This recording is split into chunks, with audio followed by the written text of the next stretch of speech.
In the political arena of the United States, it's rare to witness a clash where personal ambition, threats, and the collapse of reputations intertwine. But that's exactly what happened when the charismatic and uncompromising Congresswoman Jasmine Crockett chose not to remain silent in response to an unexpected threat from former Florida Attorney General Pam Bondi. It all began at a closed-door congressional meeting where the future of a new reform package was being discussed. The legislation was aimed at combating systemic racism in law enforcement. Crockett was one of its leading proponents, speaking passionately in the House of Representatives, backing her position with facts, history, and personal experience.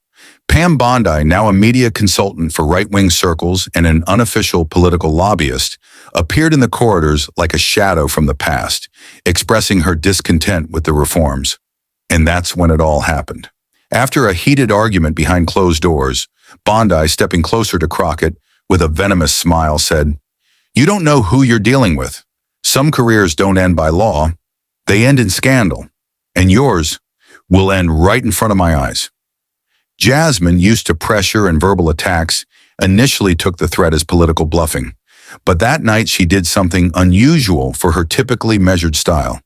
She recorded a video statement in which she openly revealed the attempt at intimidation by Bondi, adding, "If Pam Bondi thinks she can scare me, she better be ready for the spotlight to reveal not only her shadow, but the people hiding behind it." The video instantly went viral on social media, sparking a wave of support, but also a flood of backlash. And that's when things got really interesting. The next day, a major news platform published a leaked private message exchange between Crockett and a civil rights attorney. Some phrases, taken out of context, portrayed her as aggressive and supposedly biased. Conservative media pounced on it as proof that Crockett was a hypocrite, and law enforcement lobbyists called for an investigation. Pam Bondi gave an interview in which she regretfully claimed she hadn't intended any conflict and merely warned Crockett of the consequences.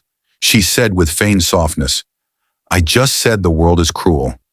If she saw that as a threat, that's her fear, not my intent." Meanwhile, Crockett's allies began stepping away, refraining from openly supporting her. "Now's not the time for confrontation," they said. Some even called on Jasmine to tone it down for political survival. Crockett found herself isolated, and that became the most unexpected consequence of all. She realized the world of politics isn't about justice. It's about power, networks, and clever backstabbing. But the story didn't end there. Jasmine didn't back down.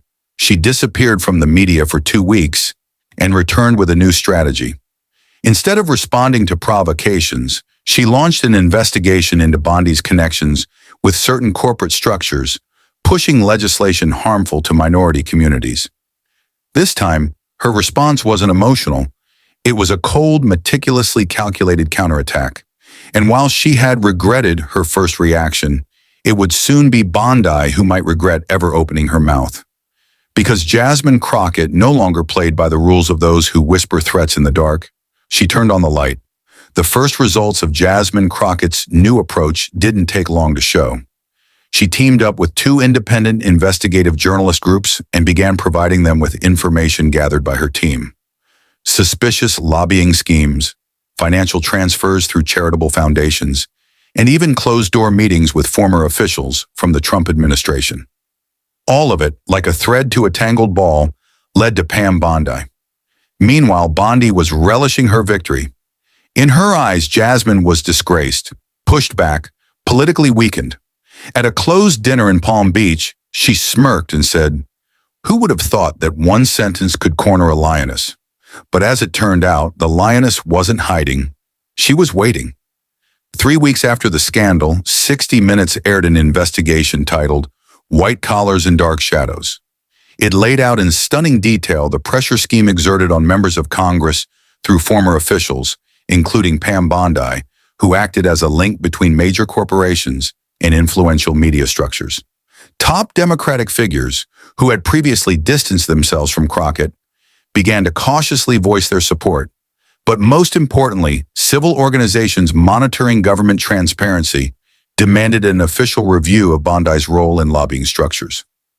Pam was furious. The next day, she gave an interview on a far-right news channel, and for the first time in a long while, her voice trembled. "That woman," she said through clenched teeth, "isn't just destroying my reputation, she's attacking the entire order." Meanwhile, Jasmine remained calm. At one of her public appearances, she said, "When you live with dignity and integrity, fear does not belong to you. Fear belongs to those who built their power on lies. And you know what light does? It doesn't just scatter the darkness, it shows who's been hiding in it." The following months were pivotal. The House Ethics Committee began reviewing whether to open a case concerning Bondi's activities.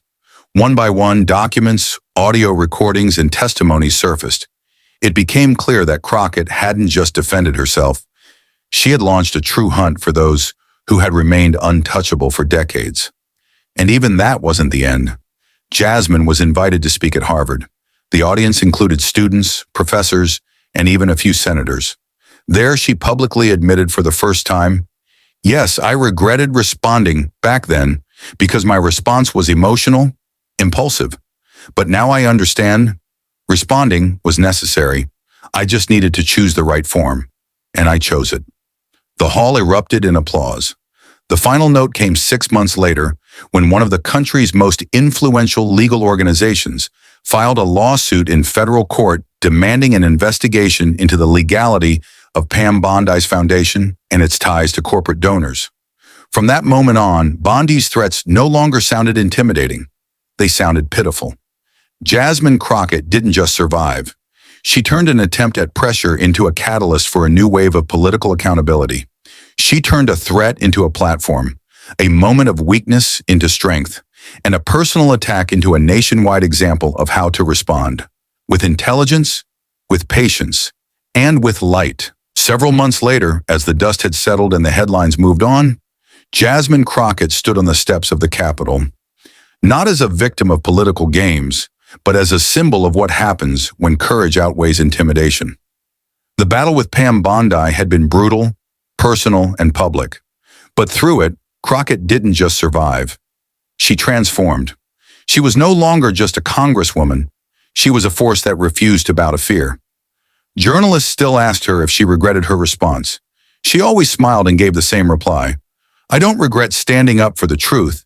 I only regret that it took a threat to bring that truth to light." And with those words, she would walk back into the Capitol, head held high, with more allies than ever, and a legacy that was only beginning to take shape. Because the spotlight she turned on didn't just expose others. It lit the path forward.